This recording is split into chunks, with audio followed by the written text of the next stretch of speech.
The Marvels flies into theaters next week, trying to reverse what has been a rough year at the box office for superhero movies, with both Marvel, Ant-Man and the Wasp, Quantumania, and DC, The Flash, Blue Beetle, experiencing underwhelming setbacks. There are various reasons for that, including lingering headwinds associated with the pandemic, mediocre projects and the impact of streaming, which has fueled a glut of such fare with adaptations for services like Disney Plus and Max. Yet for this genre, a more subtle factor might be the bad, no good, extraordinarily nasty heroes that have entered the chat, as Amazon's The Boys spin-off Gen V concludes its first season and the animated Invincible begins its second.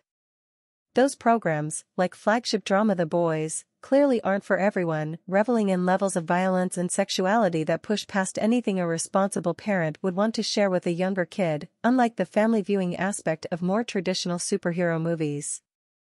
For younger men, though, these edgy shows have tapped into an avid audience, pushing boundaries and breathing freshness into a category that, 15 years into Marvel's modern run, beginning with Iron Man, might have begun to feel a trifle stale and predictable.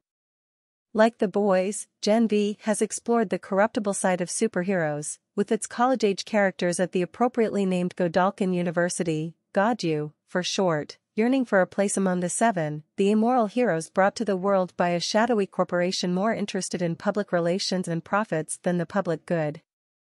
Invincible might be animated, but it's equally dark, with its Superman-like strange visitor from another planet, Omni-Man, actually having been dispatched to Earth to pave the way for an alien invasion and takeover, leaving his half-human, half-alien son as one of humankind's last lines of defense. Both shows are beyond gory, creating the kind of visceral thrills that their stater counterparts can't hope to match.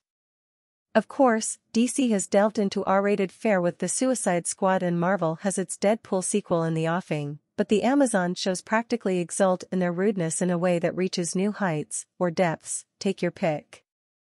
The fact that The Boys, Gen V and Invincible play on Prime Video merely reinforces that streaming has created hungry platforms for genre-friendly franchises, including raunchier ones, like Max's Peacemaker, while further adding to the crush of viewing options featuring characters in capes and masks.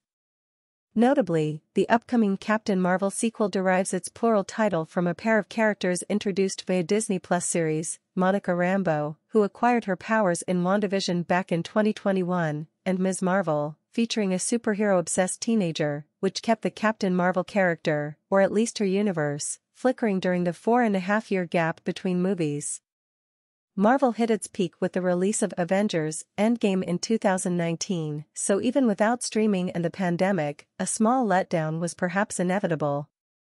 While some quadrants of the internet are already lining up to write the company's obituary, based on its history and the new arrows in its quiver thanks to the incorporation of one-time Fox assets X-Men and Fantastic Four, such pronouncements sound premature, regardless of how well the Marvels performs.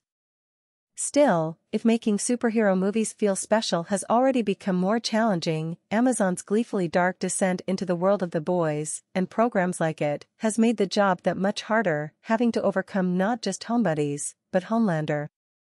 Gen V concludes and Invincible begins its second season November 3rd on Amazon's Prime Video. The Marvels premieres in US theaters on November 10th.